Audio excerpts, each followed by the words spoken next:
তালতলার পুকুরে দুপুরবেলা গ্রামের সকল ছেলেরা মিলে দাপাদাপি করে চান করত। সেই পুকুরের উপর দিয়ে একটি তাল গাছ বেশ খানিকটা হেলে গিয়ে আবার সোজা হয়ে উঠেছে, আর ওই গাছের উপর থেকেই ছেলেরা ঝাঁপিয়ে জলে পড়ত। এই এবার কিন্তু আমি গাছে উঠে জলে ঝাঁপ দেব। ঠিক আছে, তবে পরে কিন্তু আমি। তখন পুকুর জলে সাঁতার কাটতে কাটতে বিলু বলে, আরে তোরা কি করছিস বলতো? তাড়াতাড়ি জলে ঝাঁপ দে, তারপর তো স্কুল যেতে হবে নাকি? এমনভাবেই লোটে, ন্যাপলা, বিলু, পটলা, পটাই আরও অনেকে মিলে তালতলার পুকুরে খুব মজা করে চান করত। সেদিন হঠাৎ করেই গেঁড়ি শাকচুন্নি আকাশ দিয়ে উড়ে যাবার সময় তাদের দেখতে পায়। ও মা গো, ছেলেগুলো কি সুন্দর করে জলে ঝাঁপ খাচ্ছে। আমারও খুব ইচ্ছে করছে অমন করে জলে ঝাঁপ দিয়ে সাঁতার কাটতে। এরপর সকল ছেলেদের চান করা হয়ে গেলে তারা নিজেদের বাড়ি ফিরে যায়, আর গেঁড়ি শাকচুন্নি উড়ে এসে ওই তাল গাছে বসে ভাবে, কি মজা লাগছে তাল গাছে বসে পা তুলতে। এবার আমিও এখান থেকে জলে ঝাঁপ দেব আর খুব সাঁতার কাটবো। এই কথা বলার পরেই গেঁড়ি শাকচুন্নি ছপাং করে জলে ঝাঁপ দেয়। কিন্তু এ কি আমি তো ডুবে যাচ্ছি। ওরে বাবা রে! এরপর গেঁড়ি শাকচুন্নি ধীরে ধীরে জলের তলায় তলিয়ে যায়, আর জলের তলায় হাবুডুবু খেতে খেতে ভাবে, আমার এই ভুতুড়ে রোগা শরীর নিয়ে জল কেটে সাঁতরে ওপরে উঠতেই পারছি না। এবার আমার কি হবে গো? আমি কি আবার মরে যাব? উ মা গো! সে যতবার ওই পুকুরের জল থেকে ওঠার চেষ্টা করে ততবারই গড়িয়ে তলিয়ে যায়, কিছুতেই আর উঠতে পারে না। আর এইভাবেই সারা রাত কেটে যায়। পরের দিন আরে চল চল, তাড়াতাড়ি পা চালা, নইলে কালকের মতো আজও স্কুলের দেরি হয়ে যাবে। হ্যাঁ হ্যাঁ, তাল গাছের ওপর থেকে পুকুরের জলে ঝাঁপ মারতে যা মজা লাগে না। আবারও তারা পুকুরে ঝাঁপ দিয়ে সাঁতার কাটতে থাকে। তখন জলের তলায় বসে গেঁড়ি ভূত বলে, ওই ছেলেটা এবার জলে ঝাঁপ দেবে মনে হচ্ছে। একবার ঝাঁপ দিলেই ওর ঠ্যাং ধরে আমি জল থেকে উঠে পড়বো। যেমন ভাবা তেমন কাজ। পটাই জলে ঝাঁপ দিয়ে ডুব সাঁতার দিতে থাকে। তখন এই ধরেছি, ব্যাটার ঠ্যাংটা একেবারে চেপে ধরেছি। কিন্তু পটাইয়ের ডান পা কে যেন টেনে ধরেছে বুঝতে পারার সাথে সাথেই পটাই আর এক পা দিয়ে মারে জোর এক লাথি। উরে বাপ রে, কি জোর মারলো রে! আমার চোখ খুলে জলে ভেসে গেল। তারপর গেঁড়ি শাকচুন্নি নিজের চোখ তুলে নিয়ে ঠিক করে লাগিয়ে নেয় এবং বলে, এবার আর পা ধরবো না বাবা, এবার সোজা ঘাড়ে চেপে বসবো। এদিকে পটাই জল থেকে উঠে বলে, জানিস জলের তলায় কে আমার পা টেনে ধরেছিল? বেটাকে এমন লাথি মেরেছি না, মনে রাখবে। এই তুই মিথ্যা কথা বলিস না তো, আমরা তো রোজ সাঁতার কাটছি, কিছুই তো হয় না। না রে, আমি সত্যি বলছি। তোরা সবাই এখানেই দাঁড়া, আমি এক্ষুনি সাঁতার কেটে আসছি। আর পটলা পুকুরে ঝাঁপ দেওয়ার সাথে সাথেই গেঁড়ি শাকচুন্নি তার ঘাড়ে চেপে বসার চেষ্টা করে, কিন্তু পটলা ঘুরে বাগিয়ে মারে এক ঘুষি। উরে বাপ রে, এই রোগা শরীরে এত লাথি ঘুষি খেলে কল কবজাগুলো কি আর ঠিক থাকে? এরপর পটলা জল থেকে তাড়াতাড়ি উঠে বলে, না রে, পটাই ঠিকই বলেছে, জলের তলায় নিশ্চয়ই কিছু একটা আছে। কে যেন আমার ঘাড়ে চেপে বসেছিল, বাগিয়ে দিয়েছি এক ঘুষি। এই কথা শুনে সকল ছেলেরা ভয় সেখান থেকে চলে যায় আর সবাই মিলে যায় গ্রামের দিনু জেলের কাছে। দিনু কাকা, ও দিনু কাকা, বাড়ি আছো নাকি? ওই কি হয়েছে রে? তোরা এখন আমার কাছে এসেছিস, কি ব্যাপার? তেমন কিছু নয় গো, কিন্তু সাঁতার কাটতে গিয়ে আমাদের মনে হচ্ছে ওই তালতলার পুকুরে কিছু একটা আছে। তারপর সকল ছেলেরা মিলে দিনু জেলেকে পুরো ঘটনাটা খুলে বলে। আর সব কিছু শোনার পর ঠিক আছে, চল তো, আমি আমার জালটা একবার পুকুরের জলে ফেলে দেখি কিছু ধরা পড়ে কিনা। তারপর পুকুর ঘাটের কাছে এসে পাড়ে দাঁড়িয়ে দিনু জেলে তার জাল পুকুরে ফেলে। আর তক্ষুনি গেঁড়ি শাকচুন্নি ওরে বাবা, বাঁচলাম! এবার এই জালে করেই আমি জল থেকে উঠে যাব। এবং সে তাই করে, কিন্তু জাল ওপরে তোলার পরে তারা কিছুই দেখতে পায় না। কই রে, জালে তো কিছুই ধরা পড়লো না। ওরে, এই তো আমি! ভালো করে দেখ না, এই যে আমি! তুমি আরো একবার জালটা ফেলো না গো, যদি এবার কিছু ওঠে। ওরে ওরে, আমাকে আগে বার কর রে, তারপর না হয় আবার জালটা ফেলিস। এদিকে দিনু জেলে আবারও জাল ফেলার তোড়জোড় করছে। তখন ওই দেখো, আবার আমায় জলে ফেলে দেবে বলে প্রস্তুতি নিচ্ছে। কি জ্বালায় পড়েছি রে বাবা! এখন তো দেখছি আমার ধারালো দাঁত দিয়ে জালটা কেটে পালাতে হবে। ও দিনু কাকা, তাড়াতাড়ি আর একবার জালটা ফেলো না। আমি বুঝতে পারছি কোথাও কিচ্ছু নেই, তোরা শুধু শুধু আমার সময় নষ্ট করছিস। কিন্তু তক্ষুনি গেঁড়ি শাকচুন্নি দাঁতে করে জাল কেটে ফুরুত করে উড়ে যায়। এ কি, আমার জালটা তো এক্ষুনি ভালো ছিল, কিন্তু ছিঁড়লো কি করে? তবে কি জালের মধ্যে সত্যি সত্যি কিছু ধরা পড়েছিল যে জাল কেটে পালিয়ে গেল?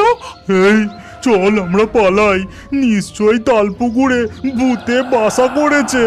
হ্যাঁ, ঠিকই বলেছিস, আমারও সেটাই মনে হচ্ছে। চল চল পালাই, তাড়াতাড়ি পালা! ওরে বাপরে, পালা পালা পালা পালা! ভূত যখন তেঁতুল গাছে পা আটকে দোল খাচ্ছিল, তখন জঙ্গলের দিক থেকে একটা সুর ভেসে আসে। আসলে জঙ্গলের সেই শেওড়া গাছের শালিক পাখিটা কল্কিপুর গ্রামে ঢোকা বেরোনোর পথের ঠিক মুখের কাছে একটা বড় তেঁতুল গাছ ছিল। সেখানে কোথা থেকে এক ভূত এসে হাজির। সে কখনো গাছের ডালে পা ঝুলিয়ে বসে থাকে, আবার কখনো গাছের ডালে পা আটকে নিজে ঝুলে দোল খায়, আর খায় তেঁতুল। সেই পথ ধরে একদিন যাচ্ছিল হারু নাপিত। এই নাপিত, এখন খাবে নাকি? কে কে কথা কয়? এই যে ওপরে দেখ দেখ। ওরে বাবা, এই যে ভূত! তখন ভূত ঝপ করে গাছ থেকে নেমে তার কাঁধে চেপে বসে। এই দেখ, তেঁতুল খা। না, আমি তেঁতুল খাবো না, আমায় ছেড়ে দাও। আগে এই 5টা গোটা তেঁতুল খা, তারপর ছেড়ে দেব, নইলে তোর ঘাড় মটকে দেব। এইভাবে যে সেই গাছতলা দিয়ে যায় তাকেই ভূত ধরে জোর করে তেঁতুল খাওয়ায়। এমনই একদিন সেই পথ দিয়ে রামু ছাগল নিয়ে যাচ্ছিল, আর ঠিক সেই গাছতলায় পৌঁছতেই উমা, ছাগল! কি নাদুস নুদুস! বলেই ভূত ছাগলটাকে গাছে তুলে নেয়। এই কে রে? কে আমার ছাগল তুলে নিলি? ও বাবা, ভূত! রাম রাম রাম রাম রাম রাম রাম রাম! আর সাথে সাথে ভূত গায়েব হয়ে যায়, কিন্তু আবার ফিরে এসে বলে, এই তুই কেনার নাম নিলি কেন রে? এখনই আমার হয়ে যাচ্ছিল আর কি। এবার তোকে 10টা তেঁতুল খেতে হবে। এই বলে ভূত রামুর কাঁধে চেপে বসে আর বলে, খা খা খা বলছি, নইলে ছাগল আর তুই একসাথে মরবি। ওরে বাবা রে, আমায় ছেড়ে দাও, আমি তেঁতুল খাবো না, বাঁচাও। কিন্তু ভূত তার ঘাড়ে বসে চেপে ধরে তাকে তেঁতুল খাওয়াতে থাকে। এই রকম করে নানাভাবে সে গ্রামের লোকেদের বিরক্ত করতে থাকে। কারুর ছাগল তুলে নেয় তো কারুর টিকি ধরে টানে, কাউকে আবার শূন্যে ভাসিয়ে দেয়। ওরে বাবারে, আমায় নিচে নামিয়ে দাও, আমায় ছেড়ে দাও। এর উপর আবার সবাইকে তেঁতুল খাওয়াতে থাকে। আর ভূতের এইসব উৎপাত দেখে তার হাত থেকে বাঁচার জন্য গ্রামের সবাই মিলে একটা বৈঠকে বসে। তখন গ্রামের প্রধান বলেন, সবাই শোনো, ওই তেঁতুল ভূতকে গ্রাম থেকে তাড়াতেই হবে, আর এর জন্য আমাদের কিছু একটা ব্যবস্থা নিতেই হবে। কিন্তু আমরা কি করে ভূত তাড়াবো? আমার মনে হয় তেঁতুল গাছের তলায় আগুন জ্বালিয়ে দিলেই ধোঁয়ায় যেমন মৌমাছি পালায়, তেমনি ভূতটাও পালাবে। ঠিক আছে, চলো তাই করা যাক। এরপর তারা সবাই মিলে তাই করে। কিন্তু ভূত গাছের মগডালে উঠে বসে শুধুই মজা দেখে। ওরে বেটা, আমায় তাড়াবার মতলব করছিস? দাঁড়া, তোদের সকলকে ধরে ধরে 1 কেজি করে তেঁতুল খাইয়েই ছাড়বো। যা বলা তাই কাজ। সেই তেঁতুল ভূতটা এত দুষ্ট, যেই গাছতলা দিয়ে যায় সবাইকে ধরে ধরে জোর করে বেশি বেশি করে তেঁতুল খাওয়াতে থাকে। আর সবাই বমি করে সকলের দাঁত টকে গিয়ে সে কি কাণ্ড। তেমনি একদিন গনার বউ গনাকে বাড়ির উঠানে ভাত দিয়ে খেতে ডাকছে। কই গো, ভাত দিয়েছি, খেতে বসো। খাবো কি গিন্নি, দাঁতে দাঁত ঠেকলেই গোটা শরীরটা কেঁপে উঠছে। ওই শয়তান তেঁতুল ভূতটার তেঁতুল খাওয়ানোর চটে আমার দাঁতগুলো সব গেছে গিন্নি। ওই তেঁতুল ভূতকে নিয়ে বড় জ্বালা হয়েছে বাপু। কোথাও কিছু নেই, জোর করে সবাইকে ধরে ধরে কেজি কেজি তেঁতুল খাওয়াচ্ছে, আর সবাই বমি করে দাঁত টোকে অস্থির। ওহ! এরপর গনার বউ কেতোর বাড়ি আসে, আর কেতোকে সে ডেকে বলে যে, কে তো ঠাকুরপো, বাড়ি আছো নাকি? কে কে ডাকে আমায়? আমি গো ঠাকুরপো, তোমার বৌদি। বলি ওই তেঁতুল ভূতকে তার আবার একটা কিছু ব্যবস্থা করো, নইলে আমরা যে সব তেঁতুল খেয়েই মরে যাব। কি করি বলো তো বৌদি? সেবার দেখলে তো আগুন জ্বালিয়ে ভূত তাড়াতে গিয়ে কি কাণ্ড হয়েছে। 5টা করে খাওয়াচ্ছিল, এখন রেগে গিয়ে 1 কেজি করে খাওয়াচ্ছে। শোনো, আমার মাথায় একটা মতলব এসেছে, এসো আমার সাথে। তারপর গনার বউ কেতোকে সঙ্গে নিয়ে প্রধানের বাড়ি যায়, আর সেখানে গিয়ে প্রধানকে তার বুদ্ধিটা জানায়। বুদ্ধি শুনে প্রধান বেশ খুশি হন আর বলেন, বাহ বাহ, বেশ ভালো বুদ্ধি এঁটেছো দেখছি গনার বউ, কিন্তু এর জন্য তো তান্ত্রিকের কাছে যেতে হবে। এরপর তারা সবাই মিলে তান্ত্রিকের কাছে গিয়ে সব কথা খুলে বলে। আর সব কিছু শুনে তান্ত্রিক বলেন, ঠিক আছে, এর জন্য আমায় কঠিন সাধনা ও যজ্ঞ করতে হবে। তার জন্য আমার একটা মরে পড়ে থাকা শালিক পাখি আর জঙ্গলে থাকা একটা শেওড়া গাছ লাগবে। যাও, মরা শালিক ও শেওড়া গাছ খুঁজে নিয়ে এসো। সেই কথা শুনে সবাই বেরিয়ে পড়ে গাছ ও পাখি খুঁজতে। তাদেরকে দেখে ভূত বলে, এই তোরা কোথায় যাচ্ছিস রে? দাঁড়া তেঁতুল ভূত, তোর মজা এবার বার করছি। তবে রে, দেখবি একবার ধরে 2 কেজি তেঁতুল খাওয়াবো।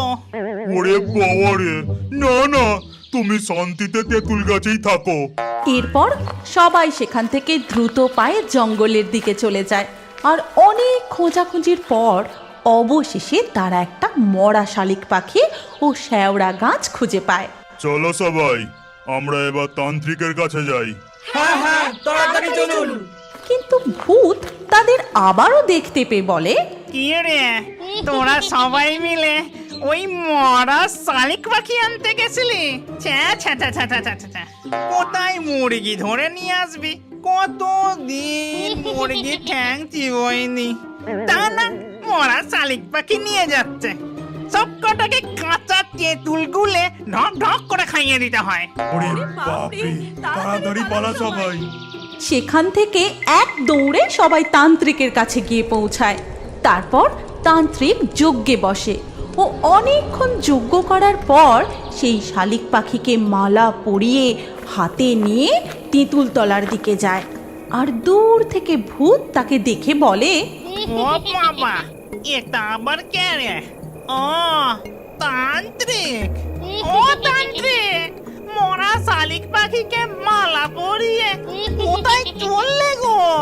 তোর বিয়ে দিতে রে ও যুবক। ভূতের সাথে তান্ত্রিক ফাজলামি করছে, কিন্তু বেটার খুব সাধনা শক্তি। আমি তো ওর কাছে যেতেই পারবো না, নইলে বেটাকে ভালো করে বুঝিয়ে দিতাম। এরপর দুদিন কেটে যায়।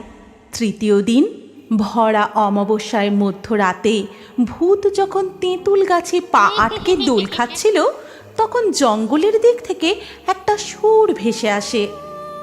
আসলে জঙ্গলের সেই শেওড়া গাছের শালিক পাখিটা একটা পেতনিতে পরিণত হয়ে যায়।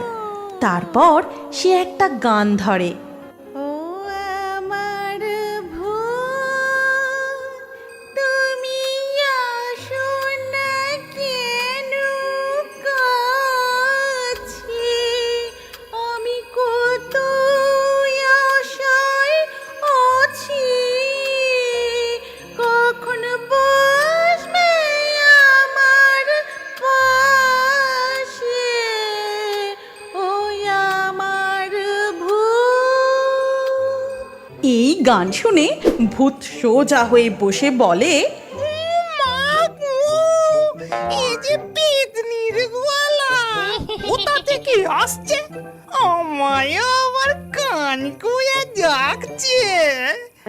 আমি আসছি পেতনি সোনা, আমি আসছি। ও মা গো, এ যে টুরুলাও। এই বলে ভূত তেঁতুল গাছ ছেড়ে জঙ্গলে সেই শেওড়া গাছে চলে যায়। আর সেখানে গিয়ে আনন্দের সাথে পেতনি সহ দোল খেতে থাকে। তুমি কি জানো আমাদের গল্পের মধ্যে তুমিও থাকতে পারো? কি করে?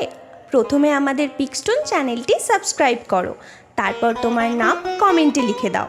লাকি ড্রয়ের মাধ্যমে তোমাদের নাম বেছে নেওয়া হবে। কার কার নাম দিয়ে আমাদের নতুন কার্টুন গল্প তৈরি হয়েছে সেটা দেখার জন্য স্ক্রিনের ওপর এই ভিডিও কার্ডে ক্লিক করো।